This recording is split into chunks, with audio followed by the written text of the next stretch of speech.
Hello friends, this is Prerna Goyal. Today we will discuss about programmed instruction that is the part of source of effective teaching learning. After the discussion, you will be able to know the meaning of programmed instruction. You will able to define fundamental principles of programmed instruction. You will get to know the salient features of programmed instruction and you will understand characteristics and limitations of programmed instruction. Programmed instruction, अभिक्रमित अनुदेशन। Program जिस तरीके से computer में हर एक चीज को programmed किया जाता है, हर एक चीज सिस्टमाइज्ड वे में होती है, उसी तरीके से यह प्रोसेस हमने हमारी लर्निंग में अप्लाई की। लर्निंग प्रोसेस को प्रोग्राम्ड कर देना। Programmed instruction is a teaching method of self learning. Programmed instruction अभिक्रमित अनुदेशन शिक्षण एक शिक्षण तकनीक है जो कि स्व अध्ययन की तकनीक है। In which content is systemized in small steps. इसमें कंटेंट को, विषय वस्तु को इस तरीके से सिस्टमाइज किया जाता है कि पूरी विषय वस्तु को छोटे छोटे पदों में विभाजित किया जा सके। Students learn at self pace. Students स्वगति से सीखते हैं। They are more active during this learning. इस समय बच्चे मोर एक्टिव होते हैं, अधिक सक्रिय होते हैं। They do their own assessment, और साथ ही बच्चे सेल्फ असेसमेंट भी करते चलते हैं। According to doctor Susan Markle, programmed learning is a method of designing a reproducible sequence of instructional events to produce a measurable and consistent effective behavior of each and every acceptable student. Doctor Susan Markle के अनुसार अभिक्रमित अनुदेशन एक ऐसी view रचना है जिसकी सहायता से शिक्षण सामग्री को एक ऐसे क्रम में नियोजित किया जाता है जिससे छात्रों में लगातार अपेक्षित व्यवहार परिवर्तन लाने का प्रयास किया जा सकता है और उनका मापन भी किया जा सकता है। तो इससे हम क्या समझे कि अभिक्रमित अनुदेशन में जो शिक्षण सामग्री है, जो कंटेंट है, उसे इस तरीके से नियोजित किया जाता है एक सिस्टमाइज्ड वे में कि उससे हम छात्रों के व्यवहार में परिवर्तन ला सके और उसका मापन भी कर सके। Michael एप्टर, programmed instruction is a method of instruction in which the information to be taught is broken down into small units which are to be presented to the student in a carefully planned sequence. अब Michael एप्टर कहते हैं कि programmed instruction एक instruction का method है जिसमें information को छोटे छोटे यूनिट्स में डिवाइड कर दिया जाता है and each unit of frame contains not only information but it also terminated with a question. और इसमें केवल हर एक फ्रेम में इंफॉर्मेशन नहीं बल्कि साथ में उसके बाद कुछ क्वेश्चंस दिए जाते हैं for self evaluation. Principle of programmed learning, अभिक्रमित अनुदेशन के कुछ सिद्धांत है जो कि मनोवैज्ञानिक सिद्धांतों पर आधारित है। तो इसमें पहला है प्रिंसिपल ऑफ स्मॉल स्टेप्स, छोटे छोटे पदों का सिद्धांत।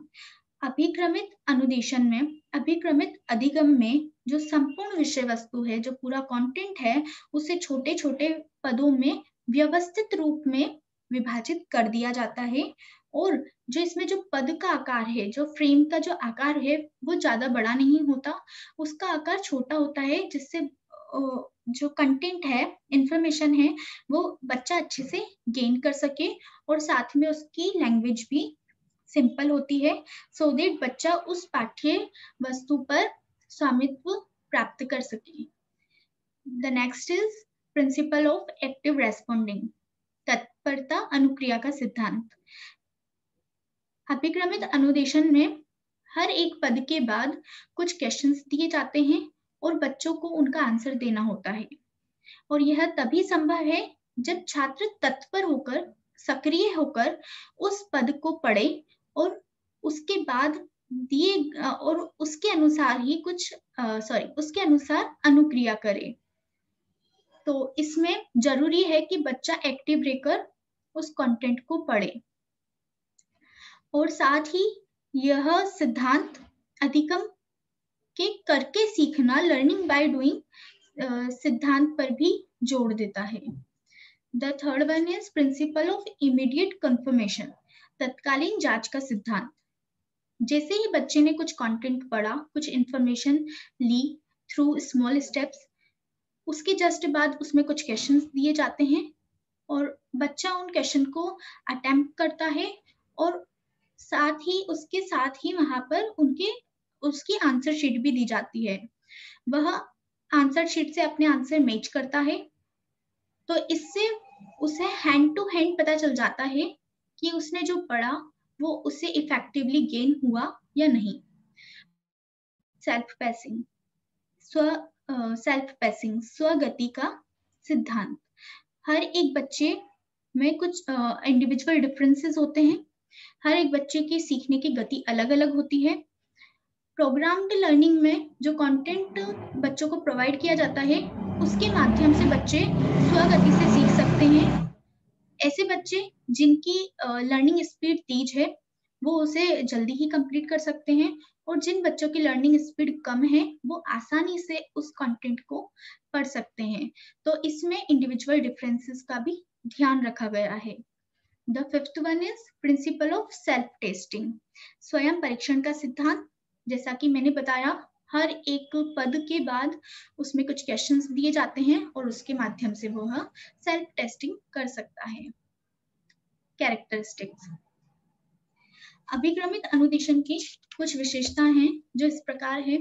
This method is based on individual differences, इसमें इंडिविजुअल डिफरेंसेस का ध्यान रखा जाता है। दूसरा, students learn at self pace, स्वगति से सीखता है बालक। It develop the habit of self study in children, और साथ ही है स्व अध्याय की हैबिट बच्चे में डेवलप करता है। Children are more active during this learning, और सेल्फ स्टडी करते वक्त बच्चे को मोर एक्टिव होना पड़ेगा, तभी वह जो आगे के जो क्वेश्चंस दिए होते हैं उन्हें अटेम्प्ट कर सकता है। और साथ के साथ इस प्रोसेस में children do their own assessment, स्वमूल्यांकन भी करता है। Content is broken into small steps and through this technique the best teacher can be provided to all students. World के जितने भी बेस्ट टीचर्स हैं, वो हर एक बच्चे को इस विधि के माध्यम से प्रोवाइड हो सकते हैं। लिमिटेशंस, सीमाएं, प्रोग्राम्ड लर्निंग की कुछ कमियां हैं, जैसे it is very difficult to develop an instructional program. हर एक कंटेंट को हम इंस्ट्रक्शनल प्रोग्राम लर्निंग के थ्रू प्रस्तुत नहीं कर सकते। Only cognitive objectives can be achieved, केवल जो संज्ञानात्मक डोमेन के जो ऑब्जेक्टिव है वही हम इससे प्राप्त कर सकते हैं। अफेक्टिव और साइकोमोटर डोमेन के ऑब्जेक्टिव से प्राप्त करना इससे मुश्किल है। Due to tight schedule of time table, student can not be left to learn at their own pace. हमारे पास करिकुलम को कराने का एक लिमिटेड टाइम पीरियड होता है और उसी में हमें उसे कराना है। हम बच्चों की स्वगति पर इस चीज को नहीं छोड़ सकते। और साथ में कुछ बच्चे जो सेल्फ स्टडी करते हैं, वो तो इस मेथड को अपना लेंगे, लेकिन जो बच्चे जो टीचर से ही पढ़ना पसंद करते हैं, वो इसको अपना नहीं सकते। और साथ में कुछ बच्चे जो खुद नहीं पढ़ते, तो वो इस टेक्निक में अच्छे से प्रोग्रेस नहीं कर सकते। और इस तकनीक में अधिगम नियंत्रित परिस्थितियों में ही कराया जा सकता है, और यह तकनीक मेधावी छात्रों, जो मेरिटोरियस स्टूडेंट्स होते हैं, उनके लिए प्रभावी नहीं है। और जो इसमें जो फ्रेम है वो तैयार करना बहुत कठिन होता है। और इस तकनीक के द्वारा निदान तो हो सकता है, डायग्नोस तो हो सकती है प्रॉब्लम, बट उपचारात्मक शिक्षण की व्यवस्था करना सरल नहीं है। तो बच्चों, आज हमने प्रोग्राम्ड लर्निंग की डेफिनेशन, मीनिंग, कॉन्सेप्ट, उसके कैरेक्टरिस्टिक्स और लिमिटेशन के बारे में पढ़ा। नेक्स्ट वीडियो में हम प्रोग्राम्ड लर्निंग की टाइप्स के बारे में पढ़ेंगे। Thank you.